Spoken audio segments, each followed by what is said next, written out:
Dan saya nasihati, kalau ketika anda baca, jangan suka lihat halaman belakang. Itu yang membuat banyak berat. Misal baca Al-Baqarah, sambil dia baca A'udzubillahi minasyaitonirrajim, Bismillahirrahmanirrahim, Alif Lam Mim, Dzalikal kitabu la raiba fihi, hudan lil muttaqin, alladzina yu'minun. Banyak. Sadaqallahul azim. Tidak jadi lanjut karena dia fikirannya sudah berubah. Dia tidak melanjutkan apa yang dia baca, tapi dia sudah membuka jumlah halaman begitu terlalu banyak. Aduh ya Allah, bukan saya tidak mau, masalah tidak ada waktu. Memperhatikan Al-Quran itu sangat kemuliaannya buat kita. Semakin banyak perhatikan Al-Quran, semakin manfaatnya buat kita. Contoh ayat Al-Kursi, satu ayat. Rasulullah SAW bersabda, Man qara'a ayat Al-Kursi dubura kulli salatin laysa bainahu wa bainal jannati illa an yamut. Barang siapa yang membaca ayat Al-Kursi setiap habis salat fardu, tidak ada sesuatu yang mampu menghalanginya masuk surga. Ayat Al-Kursi ini satu ayat menjaminkan kita masuk surga. Kalau satu ayat menjaminkan kita masuk surga, gimana suratul Baqarah seluruhnya? Gimana lagi 30 juz Al-Quran? Kata Siti Aisyah radhiyallahu anha, jumlah tingkatan dalam surga Allah sesuai jumlah ayat Al-Quran. Oleh karena itu tidak ada yang lebih tinggi di dalam surga Allah daripada Ahlul Quran. Karena nanti Ahlul Quran ketika masuk surga, Allah suruh baca dan naik. Baca sebagaimana kamu baca di dunia, dan naik posisimu dan darajatmu di dalam surga. Baca naik terus, baca naik, sambil bersama Nabi Muhammad di darajat yang tertinggi di dalam surga Allah. Ini semua berkat Al-Quran. Belum lagi syafaat Al-Quran, belum lagi anak penghafal Al-Quran menghadiahkan 2 mahkota untuk kedua orang tuanya, belum lagi setiap satu huruf dapat 10 kebaikan, belum lagi Al-Quran akan menemani kita saat sakratul maut, belum lagi Al-Quran akan temani kita saat menghadapi mungkar nakir di dalam kubur, belum lagi saat dibangkitkan oleh Allah akan bersama Al-Quran sama kita, belum lagi saat dihisab Al-Quran akan menemani kita, belum lagi saat kita berjalan di atas sirat Al-Quran masih berkenan menemani kita sampai ke pintu surga. Bahkan ketika masuk surga Al-Quran tidak akan tinggalkan kita, masih terus masuk bersama kita di dalam surga sampai naik derajat yang tinggi di dalam surga Allah Subhanahu wa ta'ala. Kewajiban kita cuma satu, coba berapa panjang balasan Al-Quran sampai ke surga, tapi diminta cuma satu, berkenan menjadikan Al-Quran teman kita di dunia. Temanilah Al-Quran, akan Al-Quran berkenan temani kita sepanjang hayat, bahkan sepanjang perjalanan kita menuju surga. Itu kemuliaan Al-Quran. Cukup ada seorang ulama dari At-Tabi'in bernama Abdullah As-Sulami, Abu Abdurrahman Abdullah As-Sulami, Abdullah bin Habib As-Sulami. Ditanya, beliau 70 tahun mengajar Al-Quran.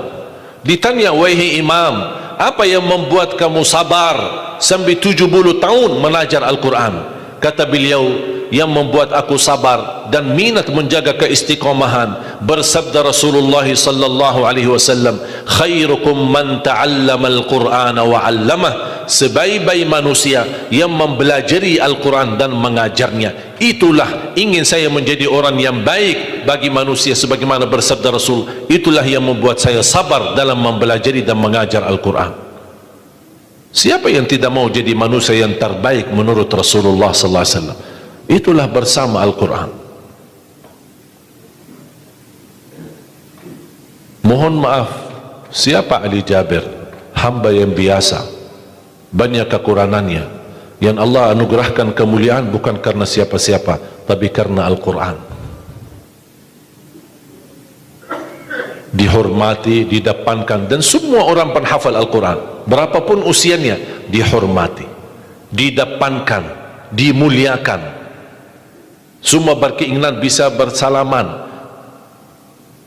Kita melihat dan menonton acara Hafiz Indonesia, jangankan anak-anak, bahkan yang cacat luar biasa Allah tunjukkan bagaimana kelebihan Al-Quran. Yang buta bisa hafal Al-Quran, yang lumpuh badannya dan jasadnya seperti Alana yang tidak bisa jalan hafal Al-Quran.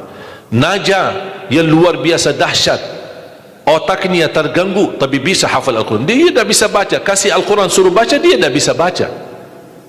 Tapi ditanya tes hafalannya, hafal. Berapa ayatnya? Hafal. Nomor berapa? Hafal. Kanan kiri hafal, atas bawah hafal.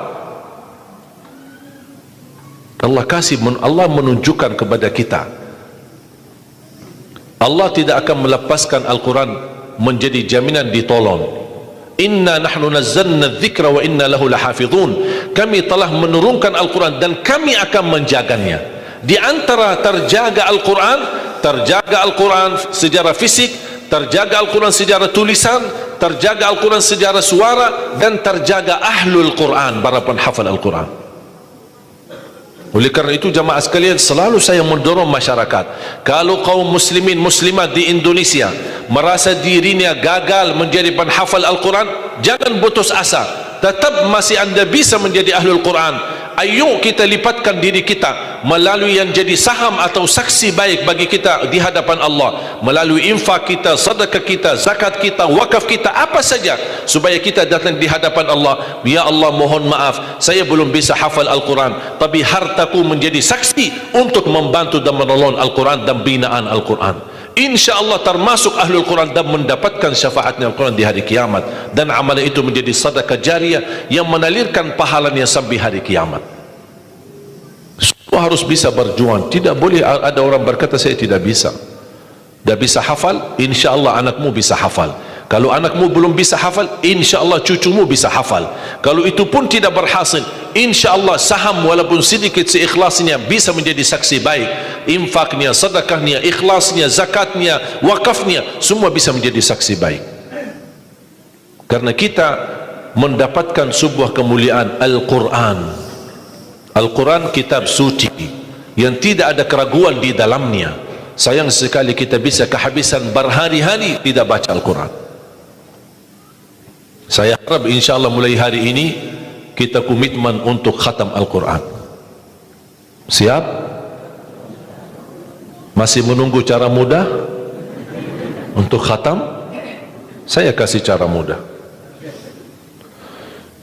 Ini kan Quran seperti Quran Madinah, ya, modelnya seperti ini halamannya. Sekarang sudah banyak di Indonesia seperti Quran Syamil atau Quran ini sudah mulai seperti ini, Quran Madinah, ya. Maksudnya model cetakannya dicetak seperti ini, mulai dari ayat, kalau di akhir halaman ditutupi dengan ayat. Dulu Quran lama, setiap halaman kita buka kadang-kadang ada separuh ayat di halaman kanan, sisanya di halaman kiri. Sekarang Quran Madinah tidak boleh begitu. Termasuk sudah mulai di Indonesia yang sudah disahkan oleh Kementerian Agama, disesuaikan seperti Quran Madinah. Jadi halamannya atas mulai dari ayat, kalau di akhir halaman ditutupi ayat, tidak disambungkan ke halaman berikutnya, supaya teratur. Di antara mereka susun setiap satu juz 20 halaman, dihitung seperti itu supaya rapi. Apa tujuan? Sebenarnya saya mengambil kesimpulan dari hikmah itu. Kenapa setiap juz 20 halaman? Ternyata saya bisa bentuk cara mudah mengkhatam Al-Quran. Setiap waktu salat baca 4 halaman, 4 kali 5 waktu 20, sudah khatam 1 juz. Jadi kalau khatam tidak harus sekaligus. Jangan habis ceramah anda posisi iman yang mulai naik, semangatnya luar biasa, pulang ke rumah baca Al-Quran 1 juz, besoknya masih semangat baca 2 juz, 3 juz dan seterusnya. Begitu menurun semangat, tidak baca 1 tahun. Tidak boleh terlalu semangat, tetap semangat tapi diatur semangatnya. Standar 1 juz, tidak usah berlebih-lebihan. Jaga 1 juz, sedikit demi sedikit, istiqamah lebih baik daripada banyak tapi terputus.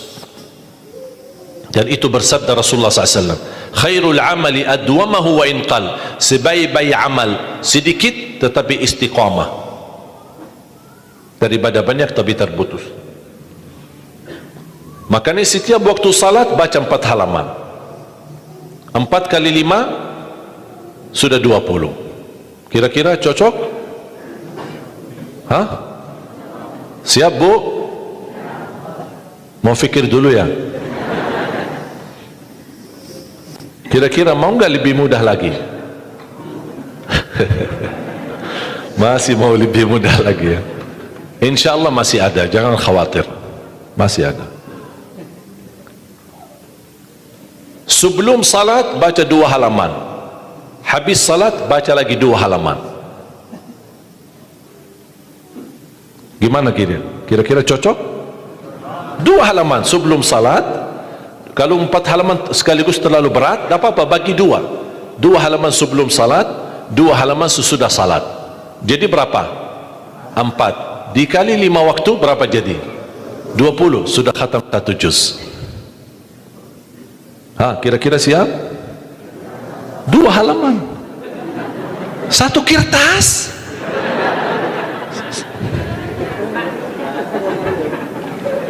Satu lembar ya? 1 kertas 1, cuma bola balik, masa keberatan? Cuma 1. Begitu sebelum salat baca 1 kertas, 1 lembar, habis salat baca lagi 1 lembar. Mohon maaf, lagi semangat, mau nambah jangan tambah, itu aja dijaga sampai selesai. Kalau ini bisa dijaga, insya Allah husnul khatimah, istiqamah dibaca. Siap?